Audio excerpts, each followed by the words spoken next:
मौसम सरमा आते ही पंजाब के दही इलाकों में सरसों की बिनी बिनी खुशबू हर सू फैल जाती है। सरसों के फूल जहां खेतों के हुस्न में इजाफा करते हैं, वहीं सरसों की फसल से बेशुमार फवायद भी ले जाते हैं। रिपोर्ट करेंगी जीनत चौधरी।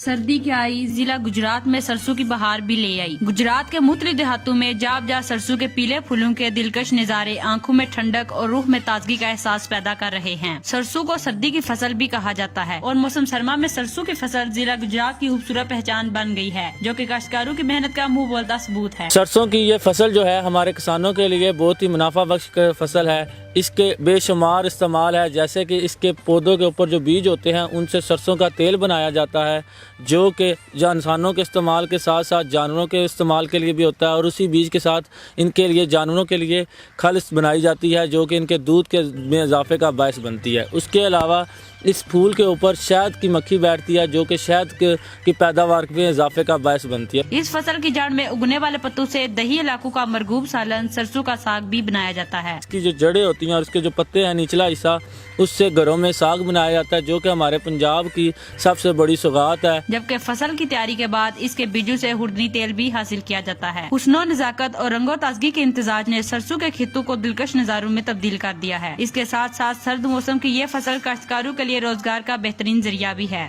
सरसों के ये लहलहाते खेत एक तरफ तो किसानों के लिए आमदन का जरिया हैं, तो दूसरी तरफ कुदरत का हसीन शाहकार, जिसके इंसानी जिंदगी पर खुशगवार असरात मुरतब होते हैं। कैमरामैन आदिल मिर्जा के साथ जीनत चौधरी, बाखबर दुनिया न्यूज, गुजरात।